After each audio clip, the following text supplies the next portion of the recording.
ఇప్పుడే జీ5 app download చేయండి. చూడండి మీ ఫేవరెట్ టీవీ షోస్ ఎప్పుడైనా ఎక్కడైనా.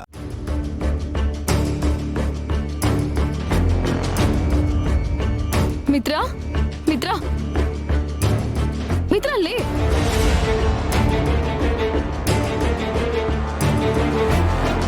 మిత్రా మిత్రా. మనీషా చూసావా, పుల్లు లేపేశాడు. నువ్వు ఇప్పుడు ఎంత లేపినా తను లేవడు.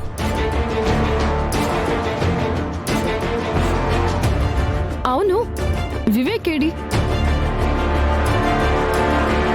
ఎక్కడ కనిపించట్లేదు. మిత్రా మిత్రా.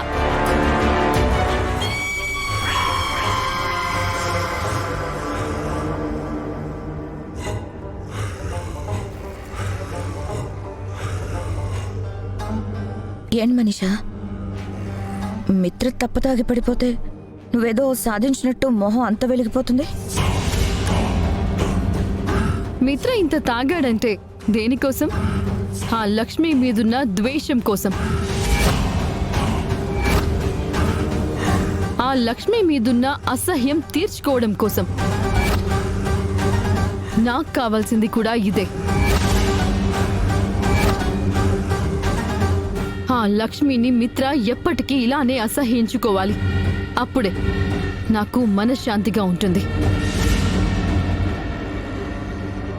అయినా ఇంకెంత కాలంలే, ఇంకో వారం రోజులు పోతే మిత్ర నీ సొంతం అయిపోతాడు కదా. అవునాంటీ, వివేక్కి జరగబోయే పెళ్లిలోనే నేను ఏదో విధంగా ప్లాన్ చేసి మిత్ర చేత తాళి కట్టించుకున్నానే అనుకోండి.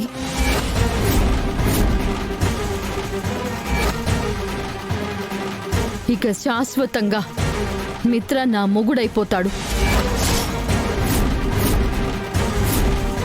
ఇక ఎప్పటికీ మిత్ర మనసులో కూడా ఆ లక్ష్మి ఆలోచన రానివ్వను.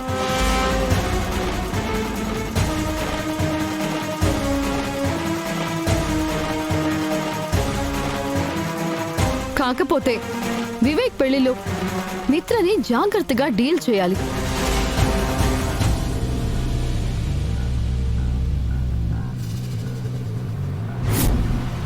మిత్ర ఎలా అయినా నా మెడలో తాళి కట్టేలా చేసుకోవాలి.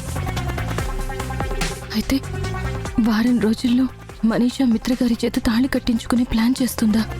అంటే మనీషా ఏం చేయబోతోంది? ఏ విధంగా మిత్ర గారిని పెళ్లి చేసుకోబోతోంది?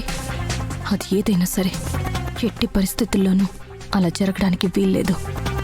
మనీషాకి మిత్ర గారికి పెళ్లి జరగకూడదు.